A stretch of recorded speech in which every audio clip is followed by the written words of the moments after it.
আল্লাহর জমিনে আল্লাহর আইন, আল্লাহর হুকুম, আল্লাহর বিধিবিধান যদি কায়েম করতে হয়, তাহলে কিছু মর্দে মুজাহিদদেরকে এই জমিনের ভিতরে রক্ত ঢালতে হবে। আওয়াজ বাড়িয়ে বলি ঠিক কিনা? এই জমিনের ভিতরে বাতিল পরাশক্তি, হিন্দু নাস্তিক সমস্ত ইসলাম বিরোধীর বিপক্ষে সমস্ত তৌহিদি জনতাদেরকে এগিয়ে আসতে হবে। আওয়াজ বাড়িয়ে বলি ঠিক। এই জমিনের ভিতরে রক্ত ঢালতে হবে, তরুণ আর যুবক ইসলামের জন্য এগিয়ে আসতে হবে। আওয়াজ বাড়িয়ে বলি ঠিক কিনা? হাজিরিন কিরাম, এই মহৎ কাজটুকু যারা করছেন যুগ যুগ ধরে, সাইয়্যিদনা আদম পয়গাম্বর থেকে এখন পর্যন্ত যারা শহীদ হয়েছেন, আল্লাহ পাক যেন সমস্ত শহীদি ভাইদেরকে জান্নাতের উঁচু মাকামে পৌঁছে দেন। আমরা গলার আওয়াজ বাড়িয়ে বলি আমিন। হাজিরিন কিরাম, আপনাদের সম্মুখে সবার পরিচিত একটি সূরা, সূরাতুল আসর, কোরআনুল কারীমের 103 নম্বর সূরা। কত নম্বর সূরা? এই সূরার আয়াত সংখ্যাও মাত্র 3টি। কয়টি? নাজিল হয়েছে মক্কায়। নাজিল হয়েছে কোথায়? মক্কায়। এই সূরা সংখ্যা আয়াত মাত্র 3টি হলেও ইমাম শাফি রহমতুল্লাহ আলাইহি তিনি বলেছেন, লাউ তাদাব্বারান নাস হাযিহি সূরা লাওয়াসিআতহুম। হযরত ইমাম শাফি রহমতুল্লাহ আলাইহি বলেন, এই সূরা মানব জাতির জীবন গঠনের জন্য, মানব জাতির জীবনকে পরিবর্তন করার জন্য, মানব জাতি ইহকালীন এবং পরকালীন জীবনে নাজাত পাওয়ার জন্য কেবলমাত্র এই 3 বিশিষ্ট একটি সূরাই মানব জাতির নাজাতের জন্য যথেষ্ট। জোরে বলি আল্লাহু আকবার। এই সূরা এত ফজিলতপূর্ণ একটি সূরা। বিশ্বনবী সাল্লাল্লাহু আলাইহি ওয়াসাল্লাম এই হাদিসটি আবু দাউদের ভিতরে বর্ণিত হয়েছে। আল্লাহ রাসূল সাল্লাল্লাহু আলাইহি ওয়াসাল্লাম বলেন, الرجلان من أصحاب رسول الله صلى الله عليه وسلم إذا التقيا। বিশ্বনবীর দুইজন সাহাবী যখন পরস্পর দেখা হতো, বিশ্বনবীর পরস্পর দুইজন সাহাবী যখন একজন আরেকজনের সাথে সাক্ষাৎ হতো, তখন তারা লাম ইয়াতাফাররাকা ইল্লা আলা ইয়াকআলা আইয়াকরা আহাদুহুমা আলাল আখির। বিশ্বনবীর সাহাবীরা একজন আরেকজনকে এই সূরা যতক্ষণ পর্যন্ত তিলাওয়াত না করে শোনাতেন, একজন আরেকজনকে তিলাওয়াত করে যতক্ষণ পর্যন্ত না শোনাতেন, ততক্ষণ পর্যন্ত এক সাহাবী আরেক সাহাবীর সঙ্গ ত্যাগ করতেন না, এক সাহাবী আরেক সাহাবীর কাছ থেকে যেতেন না। একজন আরেকজনকে যখন এই সূরা তিলাওয়াত করে শোনাতেন, তখন আরেকজন বলতেন, ও ভাই, আপনার কাছ থেকে সূরাতুল আসর শুনেছি, এবার আমার কাছ থেকে আপনি সূরাতুল আসর শুনেন। জোরে জোরে বলি সুবহানাল্লাহ। মানে একজন আরেকজনকে কি করতেন? সূরাতুল আসর তিলাওয়াত করে শোনাতেন। এর কারণ কি? এর কারণ হচ্ছে এই সূরাতুল আসরের ভিতরে আল্লাহ রাব্বুল আলামিন মানব জাতি কিভাবে সফল হবে, মানব জাতি কিভাবে ধ্বংস আর সর্বনাশ থেকে বাঁচতে পারবে, তার একটি কর্মসূচি, তার 4টি কর্মসূচি আল্লাহ তাআলা এই সূরাতুল আসরের ভিতরে দিয়েছেন। জুড়ে বলি সুবহানাল্লাহ। মানব জাতি চূড়ান্ত ধ্বংসের নাম হচ্ছে জাহান্নাম। চূড়ান্ত ধ্বংসের নাম কি? জাহান্নাম। সেই জাহান্নাম থেকে মানুষ কিভাবে বাঁচতে পারবে, তার একটি ফর্মুলা, তার একটি নীতি, তার একটি বিধানমালা এই সূরাতুল আসরের ভিতরে দিয়েছেন। এই জন্য প্রত্যেক সাহাবীরা যখন দেখা হতো, সাক্ষাৎ হতো, তখন একজন আরেকজনকে সূরাতুল আসর তিলাওয়াত করে শোনাতেন। আওয়াজ বাড়িয়ে বলি আল্লাহু আকবার। হাজিরিনে কেরাম, আসুন এই সূরাতুল আসরের সংক্ষিপ্ত কিছু কথা আমরা শুনি। আল্লাহ তাআলা প্রথমে বলছেন ওয়াল আসর, ওয়াল আসর, সময়ের শপথ, সময়ের কসম। আল্লাহ তাআলা সময়ের কমিটমেন্ট করছেন, শপথ খাচ্ছেন, তিনি কসম খাচ্ছেন। হাজিরিনে কেরাম, আমরাও মাঝে মধ্যে কসম খাই কি খাই না? কিছু কথা বলবেন। খাই কি খাই না? কসম খাই, শপথ করি, কিন্তু আমাদের শপথে, আমাদের কসমে, অধিকাংশ কসমে শিরিক হয়, আল্লাহর সাথে অংশীদার হয়, শিরিক হয় একজনের সাথে। গলার আওয়াজ বাড়িয়ে বলেন তো তিনি কে? বলবেন হুজুর এ কেমন তাআজ্জুব কথা, এ কেমন আশ্চর্যজনক কথা, আমাদের কসমে শিরিক হয় কেমনে? জানার দরকার আছে না? দেখেন আমরা শিরিক কিভাবে করি। আমরা বলি যে আমার বাবার কসম, বলি কি বলি না? আমার দাদার কসম, আমার বউয়ের কসম। বউয়ের কসম খায় কে খায় না? আওয়াজ বাড়িয়ে বলেন। আমার কথা কি বুঝেন না? আমি সিলেটি মানুষ, যদি বলেন সিলেটি কথা বলতে তাহলে পারবো ইনশাআল্লাহ। আমি সিলেটি মানুষ, যদি কথা না বলতে বুঝতে পারেন তাহলে খাঁটি সিলেটি বলবো, আপনারা যাতে বুঝার জন্য আপনাদের সুবিধা হয়। বলেন তো দেখি, বউয়ের নামে কসম খায় কে খায় না? এরপরে বিভিন্ন জিনিসের কসম খায়, কোরআনের কসম খায়, মসজিদের কসম খায়, আছে না নাই? এরপরে মৃত বাবা মায়ের নামে কসম খায়, সন্তানের মাথায় হাত রেখে কসম খায়। এই সবগুলো কসম হচ্ছে শিরক। আওয়াজ বাড়িয়ে বলেন ঠিক কিনা? এই হাদিসটি বর্ণিত হয়েছে সহিহ আল মুসলিমের ভিতরে। আপনারা যারা বাসায় গিয়ে হাদিস পড়ার সুযোগ রয়েছে, আমি হাদিস নাম্বার, হাদিস গ্রন্থের নাম সহ বলে দিচ্ছি, আপনারা গিয়ে মিলাবেন। এই হাদিসটি বর্ণিত হয়েছে সহিহ আল মুসলিমের 4151 নম্বর হাদিস। عن ابن عمر رضي الله تعالى عنهم قال قال رسول الله صلى الله عليه وسلم من كان حالفا فلا يخلف إلا بالله। বিশ্বনবী বলেন, ও দুনিয়ার মানুষেরা, ও দুনিয়ার উম্মতেরা, তোমরা যখন শপথের প্রয়োজন পড়ে, কসম খাওয়ার প্রয়োজন পড়ে, তখন তোমরা কসম আল্লাহর নাম ছাড়া আর কারো নামে কসম খেও। আর একটু জোরে বলি, আল্লাহর নাম ছাড়া আর কারো নামে তোমরা কসম করিও না, কসম খেও না। নিষেধ করেছেন বিশ্বনবী মুহাম্মদ সাল্লাল্লাহু। এটার আওয়াজটা একটু কমিয়ে দেন, এই যে বক্সটার আওয়াজটা একটু কমিয়ে দেন। হাজিরিন কেরাম, বলছিলাম বিশ্বনবী সাল্লাল্লাহু আলাইহি ওয়াসাল্লাম বলছেন যে আপনি যখন বান্দাবান্দিগুলোকে, উম্মতগুলোকে বলছেন তোমরা যখন কসম খাবে তখন তোমরা কি করবে? আল্লাহর নাম ছাড়া আর কারো নামে কসম করিও না। وكانت قريش تخلف ببائها فقال لا تخلفوا ببائكم। বিশ্বনবী সাল্লাল্লাহু আলাইহি ওয়াসাল্লাম বলেন, কুরাইশের মুশরিকরা, কাফের বেঈমানগুলো এই কসম করত, তাদের বাবার নামে কসম খাইতো, তাদের দাদার নামে কসম খাইতো, তাদের মূর্তি দেব দেবীর নামে কসম করত। এই জন্য বিশ্বনবী সাল্লাল্লাহু আলাইহি ওয়াসাল্লাম বলেন, ও আমার উম্মতেরা, তোমরা এসব দেব দেবীর নামে, দাদা দাদির নামে, বাবার নামে, পৃথিবীর কোন জিনিসের নামে কসম করিও। আর একটু জোরে বলেন, কসম করিও না। কসম করলে আল্লাহর নাম ছাড়া আর কোন নামে কসম করা জায়েজ। আওয়াজ বাড়িয়ে বলি ঠিক কিনা? হাজিরিনে কেরাম, আল্লাহ তাআলা কসম করছেন ওয়াল আসর, সময়ের কসম। কিসের কসম? সময়ের কসম আল্লাহ তাআলা কেন করলেন? সময়ের শপথ, সময়ের কসম, সময়ের শপথ আল্লাহ তাআলা কি জন্য করলেন? প্রশ্ন আছে না নাই? আর একটু জোরে বলেন, প্রশ্ন আছে না নাই? হাজিরিনে কেরাম, সময়ের শপথ আল্লাহ তাআলা এই জন্য করেছেন, আমাদের প্রভু, আমাদের মালিক, আমাদের রব আল্লাহ যখন কোনো বিষয়ে কসম করেন তখন ওই বিষয়টা যেই জাতির সাথে, যেই মানুষের সাথে, যেই ইনসানের সাথে জড়িত, সম্পৃক্ত, ওই জাতিকে নিয়ে আল্লাহ রাব্বুল আলামিন ওই জাতির সাথে সম্পৃক্ত বিষয়টাকে নিয়ে আল্লাহ তাআলা কসম করেন, শপথ খান। বলেন তো আমাদের সাথে, মানুষের সাথে সময়ের সম্পর্ক আছে না নাই? আওয়াজ বাড়িয়ে বলেন, সময়ের সম্পর্ক আছে না নাই? আরে মিয়া, আপনি যদি আপনার সময় না থাকে তাহলে আপনার সময় থাকলেই কেবলমাত্র আপনাকে আব্দুল্লাহ মানুষ বলবে, আব্দুর রহমান বলবে, আবু বকর বলবে।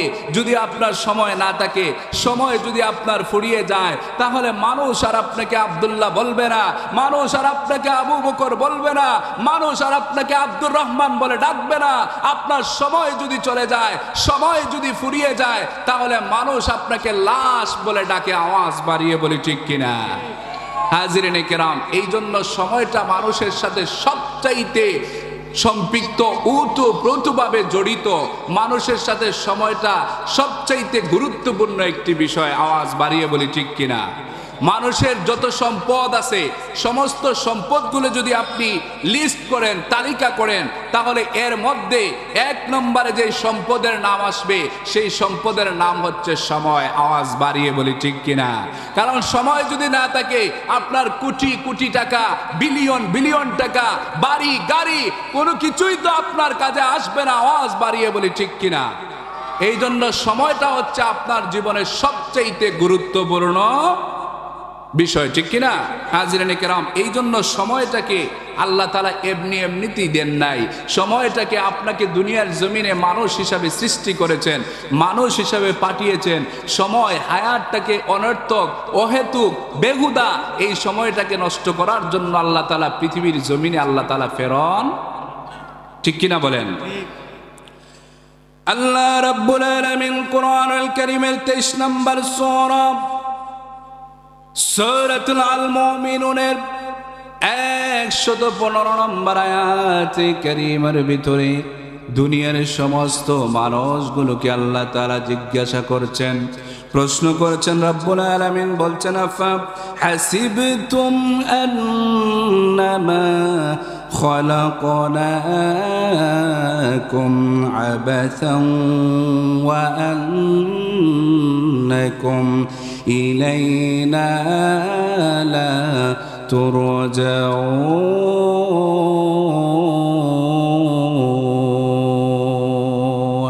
আল্লাহ রাব্বুল আলামিন বলছেন, ও দুনিয়ার মানুষেরা, দুনিয়ার জমিনে আমি কি তোমাকে অনর্থক, অহেতুক, কোনো টার্গেট ছাড়া, লক্ষ্য ছাড়া তোমাকে দুনিয়ার জমিনে প্রেরণ করেছে নাকি? দুনিয়ার জমিনে কোনো লক্ষ্য নাই, টার্গেট নাই। আল্লাহ রাব্বুল আলামিন বলছেন, কোনো টার্গেট ছাড়া, উদ্দেশ্যহীন ছাড়া তোমাকে দুনিয়ার জমিনে সৃষ্টি করেছি নাকি? তুমি যে অনর্থক বেহুদা চলাফেরা করছো, তুমি কি আমার কাছে ফিরে আসতে হবে না? আমার কাছে কি তুমি আবার প্রত্যাবর্তন করবে না? বলেন তো দেখি, আল্লাহ তাআলা এই দুনিয়ার জমিনে মানুষগুলোকে অনর্থক, বেহুদা, লক্ষ্য ছাড়া, টার্গেট ছাড়া দুনিয়ার জমিনে প্রেরণ করেছেন? আওয়াজ বাড়িয়ে বলেন, টার্গেট ছাড়া দুনিয়ার জমিনে প্রেরণ করেছেন। তাহলে আল্লাহ তাআলাকে প্রশ্ন করে জিজ্ঞাসা করি, ও মাবুদ, আমাদের কি কোন উদ্দেশ্যে, কোন টার্গেটে এই দুনিয়ার জমিনে আমাদেরকে প্রেরণ করেছেন? আল্লাহ তাআলাকে প্রশ্ন করলে জবাব পাওয়া যাবে কি যাবে না? আর একটু জোরে বলেন, জবাব পাওয়া যাবে কি যাবে না? হাজিরিনে কেরাম, রব্বুল আলামিন সূরাতুল জারিয়ার ভিতরে কেন এই দুনিয়ার জমিনে মানুষ জাতিকে আল্লাহ তাআলা প্রেরণ করেছেন সে ব্যাপারে রব্বুল আলামিন বলছেন, ওয়া মা খালাকতুল জিন্না ওয়াল ইনসা ইল্লা লিয়াবুদুন। আল্লাহ রাব্বুল আলামিন বলছেন, এই দুনিয়ার জমিনে মানুষ এবং জিন জাতিকে আমি আল্লাহ রাব্বুল আলামিন আমার ইবাদত বন্দেগী করার জন্য সৃষ্টি করেছি, আমার গোলামি করার জন্য সৃষ্টি করেছি। দুনিয়ার জমিনে আমি আল্লাহ তাআলা মানুষগুলোকে অনর্থক, অহুদা, বেহুদা আমি আল্লাহ তাআলা সৃষ্টি করি নাই। এই জন্য রাব্বুল আলামিন সূরাতুল আল ইনশিরাহ, যেটাকে আমরা আলাম নাশরা সূরা নামে পরিচিত, আমাদের কাছে চিনি, জানি, এই সূরায় রব্বুল আলামিন 7 নম্বর আয়াত কারীমার ভিতরে আল্লাহ তাআলা বলছেন, ফাইদা ফারাগতা ফানসাব ওয়া ইলা রাব্বিকা ফারগাব। আল্লাহ রাব্বুল আলামিন বলছেন, ও দুনিয়ার মানুষেরা, তোমাকে যেহেতু দুনিয়ার জমিনে আমি সময় দিয়েছি, হায়াত দিয়েছি, তোমাকে যেহেতু সময় দিয়ে দুনিয়ার জমিনে প্রেরণ করেছি, অতএব তুমি যখন সময় পাবে, হায়াত পাবে, এই সময় পাওয়ার পরে তুমি কি করবে? আমি রবের দিকে তুমি ফিরে আসবে, মগ্ন হবে, আমি রবের গোলামিতে তুমি তোমার জিন্দেগিটাকে চালাবে, পরিচালিত করবে। তাহলেই তোমার জীবনটা সফল করে দিবেন যিনি। গলার আওয়াজ বাড়িয়ে বলেন তো তিনি কে? রবের ইবাদত বন্দেগী করার জন্য এই দুনিয়ার জমিনে আল্লাহ তাআলা আমাকে কি দিয়েছেন? সময় দিয়েছেন। আল্লাহ রাব্বুল আলামিন আরো সুন্দর করে তিনি সূরাতুল মুলকের ভিতরে কেন আমাদেরকে সময় দিলেন কেন আমাদেরকে হায়াত দিলেন? রব্বুল আলামিন সেই ব্যাপারে সূরাতুল মুলকের ভিতরে আল্লাহ রাব্বুল আলামিন বলছেন, আল্লাযী খালাকাল মাউতা ওয়াল হায়াতা লিয়াবলুয়াকুম আইয়ুকুম আহসানু আমালা। আল্লাহ রাব্বুল আলামিন বলছেন, ও দুনিয়ার মানুষেরা শোনো, জীবন নামের রশি দিয়া দুনিয়ার জমিনে তোমাদেরকে সৃষ্টি করে দিলাম, আবার মওত নামের মেশিন দিয়া, মওত নামের রশি দিয়া দুনিয়ার জমিন থেকে তোমাদেরকে নিয়ে আসবো। আওয়াজ বাড়িয়ে বলে ঠিক কিনা? দুনিয়ার জমিন থেকে মওত নামের মেশিন দিয়া, মওত নামের রশি দিয়া দুনিয়ার জমিন থেকে তোমাকে নিয়ে আসব। মধ্যখানে কাউকে আমি আল্লাহ রাব্বুল আলামিন 60 বছরের জিন্দেগি দিয়েছি, কাউকে আবার 70 বছরের, কাউকে আবার 80 বছরের, 100-150 বছরের জিন্দেগি দিয়েছি। যাকে যেই সময়টাই আমি আল্লাহ তাআলা দিয়েছি, এই সময়টা কেন দিলাম? আমি আল্লাহ তাআলা যেন পরীক্ষা করতে পারি এই সময় পাওয়ার পরে কারা আমার গোলামি করে, কারা আমার ইবাদত বন্দেগী করে, আর কারা আমার নাফরমানি করে, শয়তানের অনুসরণ করে। আওয়াজ বাড়িয়ে বলে ঠিক কিনা? এই সময় পাওয়ার পরে কারা আল্লাহ রাব্বুল আলামিনের ইবাদত বন্দেগী করে আর কারা আল্লাহর সাথে নাফরমানি করে, এই দুইটা বিষয় পার্থক্য বোঝার জন্যই আল্লাহ তাআলা আমাদেরকে এই দুনিয়ার জমিনে কি দিয়েছেন? সময় দিয়েছেন, হায়াত দিয়েছেন, জিন্দেগি দিয়েছেন। আওয়াজ বাড়িয়ে বলি ঠিক কিনা? হাজরিন কিরাম, এই জন্য এই সময় পাওয়ার পরে সময়টাকে অহেতুক নষ্ট করা যাবে না। শয়তানের দুকায় পড়ে আপনার সময়টাকে, জীবনটাকে নষ্ট করবেন না। শুনেন, যারা শয়তানের দুকায় পড়ে নিজের জীবনের মহামূল্যবান সম্পদ সময়কে নষ্ট করবে, তারা কিয়ামতের দিনে কি বলবে? কিয়ামতের দিনে কি বলবে আমাদের জানার দরকার আছে না নাই? কোরআনুল কারীমের 32 নম্বর সূরা, সূরাতুল আস-সাজদার 12 নম্বর আয়াতে কারীমের ভিতরে যারা এই দুনিয়ার জমিনে সময় পাওয়ার পরে সময়ের যথাযথ ব্যবহার করে নাই, সময় পাওয়ার পরে রাব্বুল আলামিনের ইবাদত বন্দেগী করে নাই, ঠিক মতো নামাজ পড়ে নাই, রোজা রাখে নাই, সুদ ছাড়তে পারে নাই, ঘুষ ছাড়তে পারে নাই, মিথ্যা কথা বলা ছাড়তে পারে নাই, এই জাতীয় নাফরমানগুলো কিয়ামতের দিনে কি বলবে?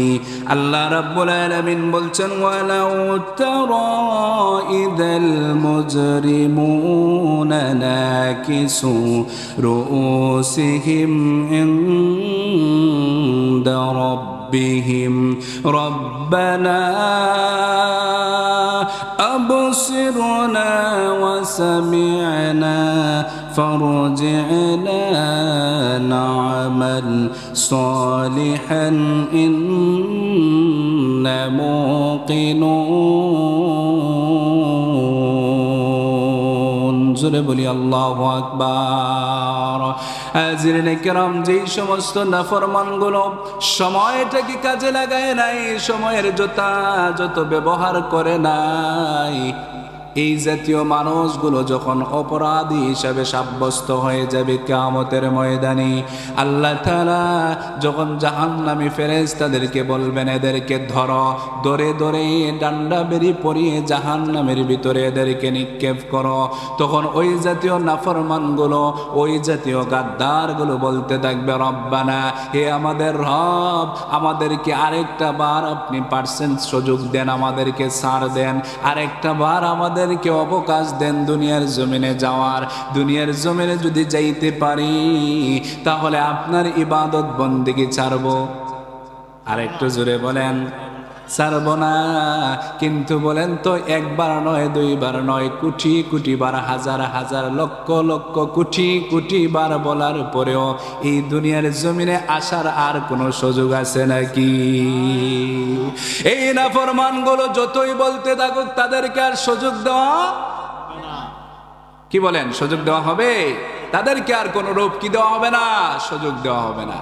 শুধুমাত্র তাই নয়, এই নাফরমানগুলোর কাছে যখন মালাকুল মউত আসবে, মালাকুল মউত তার রূহটাকে বের করার জন্য যখন তার নিকটবর্তী হবে, যারা সময়ের কাজ সময় মতো করে নাই, সময়কে গুরুত্ব দেয় নাই। সময় পাওয়ার পরেও রব্বুল আলামিন প্রতিদিন মুয়াজ্জিনের মাধ্যমে হাইয়া আলাস সালাহ 5 বার মসজিদের দিকে আহ্বান করিয়েছেন, মসজিদের দিকে যায় নাই। এই জাতীয় নাফরমানগুলো কাছে যখন মালাকুল মউত আসবে গভীরভাবে খেয়াল করবেন, লক্ষ্য করবেন, তখন তারা কি বলবে? আল্লাহ রাব্বুল আলামিন সূরাতুল মুনাফিকুন কোরআনুল কারীমের 63 নম্বর সূরা, এই সূরার 10 নম্বর আয়াত কারীমের ভিতরে আল্লাহ রাব্বুল আলামিন বলছেন, এরা বলবে আহাদুকুমুল মাউত ফায়াকুল রব্বি লাউলা আখরতনি ইলা আজালিন قريب فأصدق وأكن من الصالحين।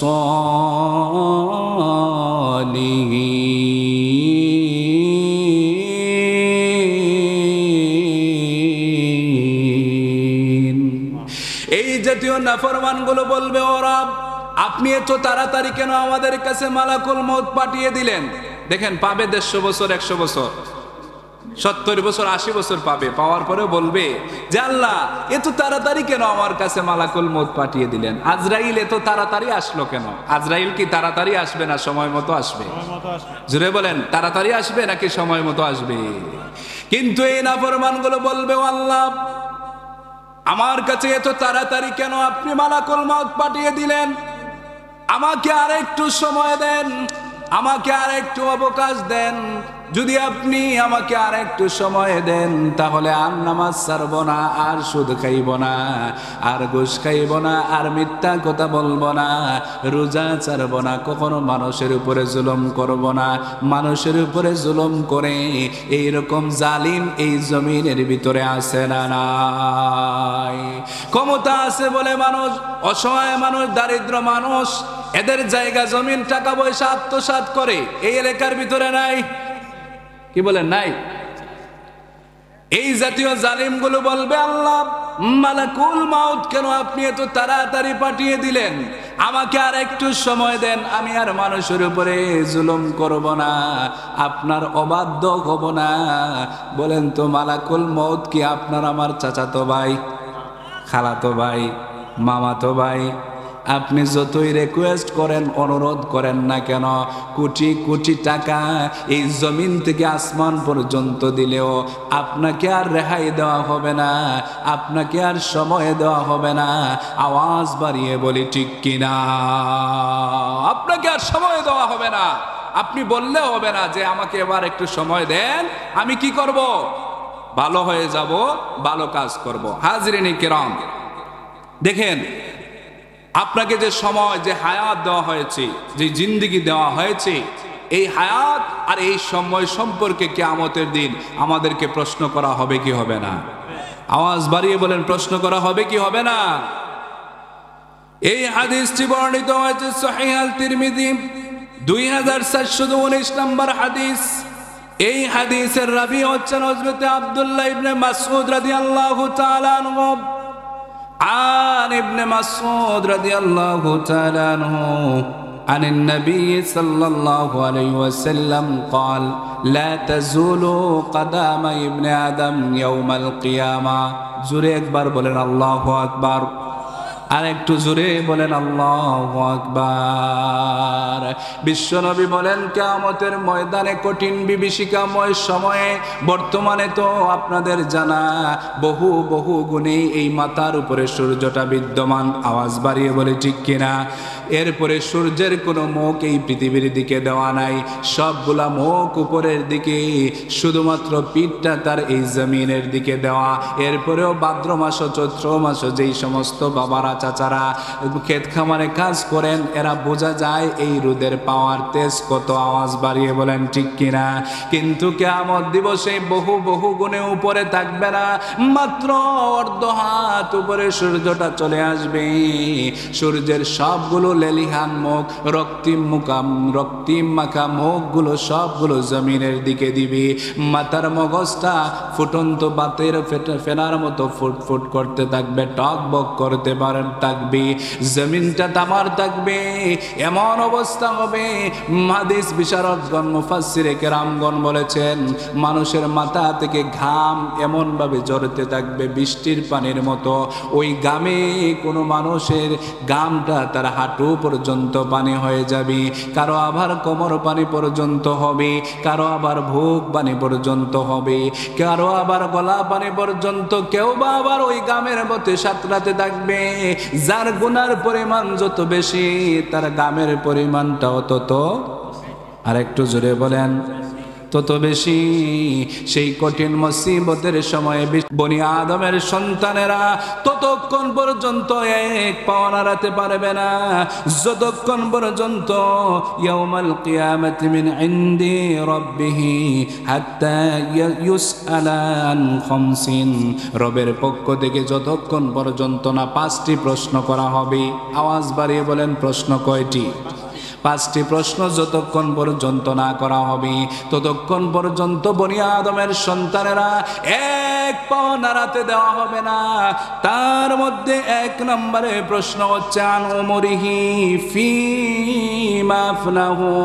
আল্লাহ তাআলা প্রশ্ন করবেন, ও বান্দা, তোমাকে যে সময় দিয়েছিলাম, তোমাকে যে হায়াত দিয়েছিলাম, জিন্দেগি দিয়েছিলাম, ওই হায়াত পাওয়ার পরে, জিন্দেগি পাওয়ার পরে তোমার সময়টা, জিন্দেগিটা কোন পথে ব্যয় করেছিলে রে বান্দা? ও বান্দা, তুমি কি আমার বিধান মোতাবেক তোমার জীবনকে পরিচালিত করেছ, নাকি যেমন খুশি তেমন জীবন চালিয়েছ? যেমন খুশি তেমন জীবন চালায় এমন নাফরমান এই দুনিয়ার জমিনে আছে না নাই? আল্লাহর বিধান ভালো লাগে না, কোরআনুল কারীমের আইন তাদের ভালো লাগে না, মানব রচিত বিধান দিয়া, মানব রচিত মতবাদ দিয়া তার জীবন চালায়, মানব রচিত মতবাদ দিয়া তার পরিবার চালায়, মানব রচিত মতবাদ দিয়া তার সমাজ চালায়, মানব রচিত মতবাদ দিয়া তার রাজনৈতিক অঙ্গন চালায়। এমন না ফরমান আছে না নাই? আরেকটু জোরে বলেন, আছে না নাই? আমার ভাইয়েরা, আল্লাহ তাআলা বলবেন, কোন পথে জীবন চালিয়েছ, কোন পথে জীবনটাকে ব্যয় করেছিল, সেই দিন জবাব দেওয়া লাগবে কি লাগবে না? আর একটু জোরে বলেন, জবাব দেওয়া লাগবে কি লাগবে না? আপনার আমার জিন্দেগি কোন পথে ব্যয় করেছেন, জীবনের প্রতিটি সেকেন্ড, প্রতিটি মিনিট, প্রতিটি ঘন্টা আল্লাহর কাছে জবাব দেওয়া লাগবে কি লাগবে না? আওয়াজ বাড়িয়ে বলেন, লাগবে কি লাগবে না? আপনার আমার জীবন সম্পর্কে আল্লাহ তাআলা 1 নম্বরে প্রশ্ন করবেন। 2 নম্বরে রব্বুল আলামিন বলবেন, ওয়া আন শাবাবিহি, ও বান্দা, তোমার যৌবনকাল, তোমার যৌবনকালটা কোন পথে ব্যয় করেছ? আমার ভাইয়েরা বলেন তো, জীবনের ভিতরে যৌবনকাল আছে না নাই? এরপরে আল্লাহ তাআলা কেন যৌবনকালের কথা বললেন? যদি সময় পাই তাহলে পরবর্তী আলোচনায় আমার আসতেছে পয়েন্টে, কেন আল্লাহ তাআলা জীবনের কথা বলার পরেও যৌবনের কথা কেন বললেন, আসতেছে পয়েন্টে ইনশাআল্লাহ, সেটা পরে বলবো। কেন আল্লাহ তাআলা জীবনের কথা বলার পরেও যৌবনকালের কথা বললেন? শুনতে রাজি আছেন? আল্লাহ তাআলা বলবেন, ওয়া আন শাবাবিহি, তোমার যৌবনকালটা কোন পেতে বই করেছো, জবাব দাও। আপনি যদি বলেন, আল্লাহ, যৌবনকালটা আপনার পথে ব্যয় করতে পারে নাই, যৌবনকালটা আপনার কোরআনের রাস্তায় দিতে পারে নাই, কোরআনের জন্য যৌবন পটটা দিতে পারে নাই, এই তাফসীর মাহফিলে যারা সাজিয়েছেন এরা অধিকাংশ যুবক। আওয়াজ বাড়িয়ে বলেন ঠিক কিনা? কিন্তু অধিকাংশ যুবক দেখবেন, এরা মুষ্টিময় কয়েকজন যুবক এই কোরআনের বাগান সাজিয়েছেন। কিন্তু বলেন তো, এই সমস্ত যুবক ব্যতীত এই এলাকার ভিতরে আরো যুবক আছে না নাই? আওয়াজ বাড়িয়ে বলেন আছে না নাই? এদের অধিকাংশ দেখবেন এই যে বাজারে রাস্তাঘাটে ঘোরাফেরা করছে, গান বাজনা নিয়ে মগ্নে আছে না নাই? আপনি যদি বলেন কিয়ামতের ময়দানে আল্লাহ কোরআনের তাফসীর হওয়ার পরেও তাফসীরের সময় দিতে পারে নাই, রব্বুল আলামিন বলবেন দূর হয়ে যাও। জাহান্নামী ফেরেশতাদেরকে ডেকে বলবেন, ও জাহান্নামী ফেরেশতারা, এদেরকে ডান্ডা বেরিয়ে পড়াও, ডান্ডা বেরিয়ে পড়িয়ে এই জাতীয় নাফরমানগুলোকে জাহান্নামের বিরুদ্ধে নিক্ষেপ করো। জোরে বলি নাউজুবিল্লাহ, আর একটু জোরে বলি নাউজুবিল্লাহ। দুইটা প্রশ্ন বললাম হাজরিনে কেরাম। এবার আসুন, আমরা রব্বুল আলামিনের প্রিয় নবী মুহাম্মদ সাল্লাল্লাহু আলাইহি ওয়াসাল্লাম বলেছেন, ও উম্মতেরা, ও দুনিয়ার বান্দা বান্দিগুলো, তোমাদের কাছে 5টি জিনিস আসার আগে আগে 5টি জিনিসকে গুরুত্ব দাও। কয়টি জিনিস? 5টি জিনিস আসার আগে আগে 5টি জিনিসকে গুরুত্ব দাও। আমাদেরকে আদেশ করেছেন বিশ্বনবী মুহাম্মদ সাল্লাল্লাহু আলাইহি ওয়াসাল্লাম। হাজরিনে কিরাম, এই 5টি জিনিস কি?